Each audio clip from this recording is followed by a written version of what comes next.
Meus amigos, acabou de sair uma notícia que mostra que o brasileiro está completamente afogado em dívidas. O endividamento no Brasil atingiu 79,5% das famílias em outubro de 2025, segundo a CNC. É o recorde histórico da série desde 2010. São quase 80 milhões de brasileiros inadimplentes. E o pior, 13,2% das famílias admitem que não têm condições de pagar suas dívidas. Isso também é um recorde. E o pior de tudo é que isso não é por acaso. Isso aqui é resultado direto de políticas econômicas desastrosas que estão sendo implementadas nesse país. Juros a 15% ao ano, inflação corroendo o poder de compra e um governo que não para de gastar. E quem paga a conta?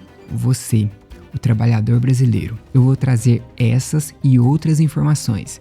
Fica comigo até o final para você entender como essa bomba vai explodir no seu bolso. Mas antes eu vou te pedir o seu like. Você que está chegando agora no canal, seja bem-vindo, se inscreva e ative o sininho. Muito bem, meus amigos, vamos aos fatos. E os fatos de outubro e novembro de 2025 são absolutamente alarmantes. De acordo com a CNC, 79,5% das famílias brasileiras estão endividadas. Isso é quase 8 em cada 10 famílias. É o recorde histórico desde que começaram a medir isso em 2010. E esse número vem crescendo pelo terceiro mês consecutivo. E a Serasa divulgou em novembro. São 80 milhões de brasileiros inadimplentes. Pela primeira vez na história, o número ultrapassa os 79 milhões de endividados. Para você ter uma noção, isso é como se a população inteira da França estivesse inadimplente. Mas tem um dado que é ainda pior. 13,2% das famílias brasileiras admitem que não têm condições de pagar suas dívidas. Isso significa que essas pessoas vão continuar inadimplentes, não tem saída, não tem como pagar. E esse também é um recorde histórico. 49% das famílias que estão inadimplentes estão nessa situação há mais de 90 dias. Ou seja, não é uma dívida de um mês que atrasou, é uma inadimplência crônica, estrutural. E 32% das famílias estão com dívidas há mais de um ano. E sabe qual é o pior? 19% das famílias têm mais da metade da renda comprometida só com o pagamento de dívidas. Imagina você ganhar R$3.000 e ter que destinar R$1.500 só para pagar juros e parcela de dívidas antigas. Sobra o que para você viver? E agora vem a parte que realmente mostra o desespero do brasileiro. O vilão dessa história toda tem nome e sobrenome: cartão de crédito. O cartão de crédito continua sendo a principal fonte de endividamento. E o pior, meu amigo, as pessoas estão usando o cartão de crédito que tem as maiores taxas de juros do país para comprar itens básicos de sobrevivência, como comida, roupa e remédio. E por que isso acontece? Porque o salário não está dando para pagar as contas. A inflação corrói o poder de compra. Os preços sobem todo mês e o brasileiro recorre ao crédito mais caro que existe só para conseguir colocar comida na mesa. E aqui vem o golpe de misericórdia. As taxas de juros do cartão de crédito no Brasil estão entre as mais altas do mundo. Estamos falando de juros que podem chegar a 400% ao ano no rotativo. É um verdadeiro confisco. E aí, o que acontece? A pessoa compra R$100 de comida no cartão de crédito, não consegue pagar a fatura integral, entra no rotativo e quando vê, aqueles R$100 viraram 300, 400. Virou uma bola de neve que não para de crescer. E segundo a CNC, 16,5% dos brasileiros se consideram muito endividados. E esse número não para de subir. É a maior percepção de endividamento desde agosto de 2024. E agora a gente chega no ponto crucial dessa história toda, a taxa Selic. Porque enquanto o brasileiro se afoga em dívidas, o Banco Central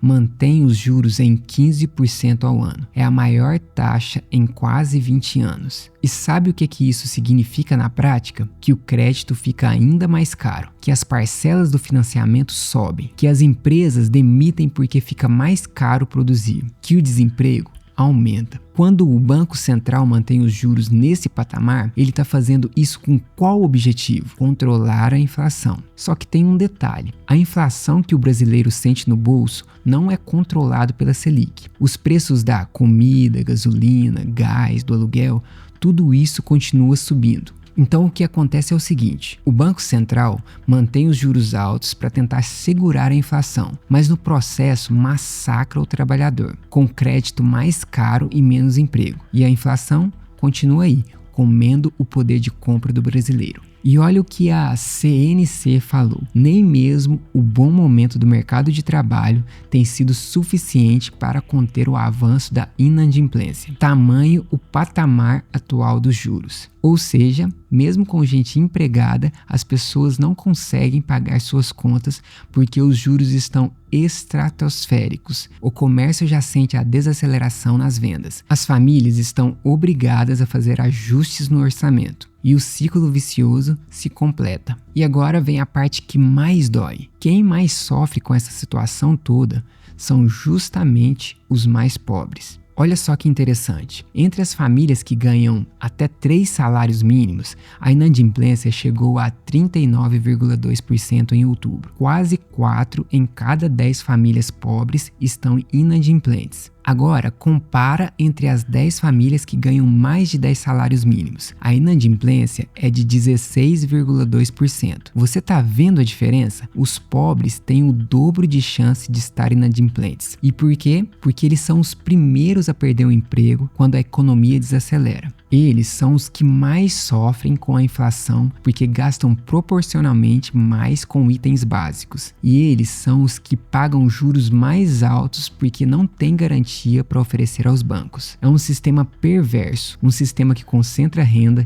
que aumenta a desigualdade e que joga milhões de brasileiros na pobreza. E o pior de tudo é que isso não acabou. Na realidade, a bomba ainda não explodiu completamente. A CNC projeta que o endividamento das famílias vai aumentar 3,3 pontos percentuais até o final de 2025. E a inadimplência pode subir 1,5 ponto percentual. E olha o que a CNC alertou: o avanço do endividamento na inadimplência e na percepção de insuficiência financeira simultaneamente e pelo terceiro mês seguido é um alerta para a necessidade de ajustes, principalmente na área fiscal, para que os resultados de 2025 não se repitam ou se agravem ainda mais em 2026. Ou seja, se nada mudar em 2026, vai ser ainda pior. E tem mais: o presidente do sistema CNC disse que nem a Black Friday nem o Natal vão resolver essa situação, porque o efeito da bola de neve das dívidas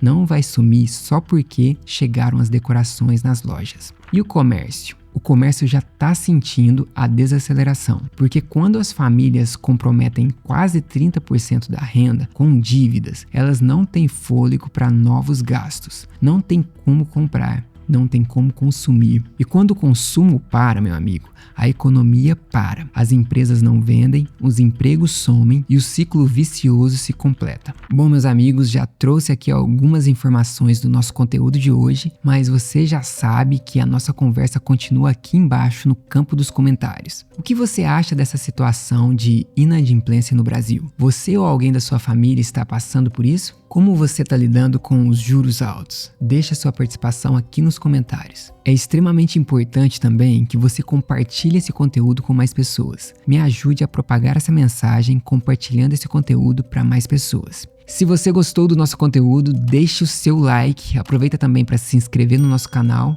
É isso aí, valeu, até a próxima.